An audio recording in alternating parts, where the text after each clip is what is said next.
ఒరేయ్ అబ్బాయిలు అందరూ ఒకసారి ఇటు వినండిరా. మీలో చాలా మందికి ఒక పెద్ద ప్రాబ్లం ఉంది కదూ. నాకు తెలుసురా. రాత్రి 11 గంటలు అవ్వగానే మీలో ఎక్కడి లేని మోటివేషన్ వచ్చేస్తుంది. అబ్బా రేపు పొద్దున్నే అందరిలాగా 5 గంటలకే లేచిపోవాలి, గ్రౌండ్కి వెళ్ళిపోవాలి, గ్రౌండ్ని దున్నేయాలి, రన్నింగ్ చేసేయాలి, ఇంటికొచ్చి ఒక గ్లాసు వేడి నీళ్లు తాగి స్నానం చేసి ఫ్రెష్గా వర్క్ స్టార్ట్ చేసేయాలి అని భలే ప్లాన్ వేసుకుంటారు. వినడానికి చాలా బాగుంది కదూ. కానీ సీన్ కట్ చేస్తే లేవడమేమో ఉదయం 11 గంటలకి, భోజనమేమో మధ్యాహ్నం 3 గంటలకి. అసలు పొద్దున్నే ఎలా లేస్తారు నాయనా?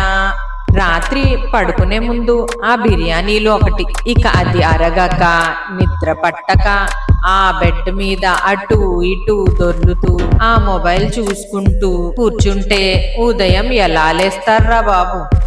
దీన్ని చూస్తుంటే నాకు చిన్నప్పుడు మా తెలుగు మాస్టారు చెప్పిన ఒక కథ గుర్తొస్తుంది. ఒక అడవిలో ఒక కోతి ఉండేదట. వానాకాలం వస్తే చలికి వణికిపోతూ, అయ్యో ఎంత చల్లగా ఉందో, రేపు పొద్దున్నే ఎండ రాగానే ఎట్టి పరిస్థితుల్లోనూ ఇక ఇల్లు కట్టుకోవాలి అని గట్టిగా డిసైడ్ అయ్యేదట.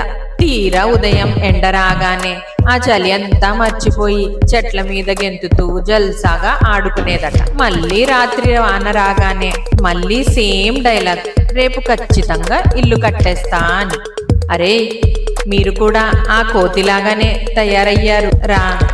రోజు రాత్రి రేపటి గురించి కలలు కనడం, మళ్ళీ ఉదయం లేటుగా లేచి ఫెయిల్ అవ్వడం. దీనివల్ల టైం వేస్ట్ అయిపోయి వర్క్ అవ్వక స్ట్రెస్ పెరిగిపోతుంది. నవ్వకండిరా, కొంచెం జాగ్రత్త నాన్న.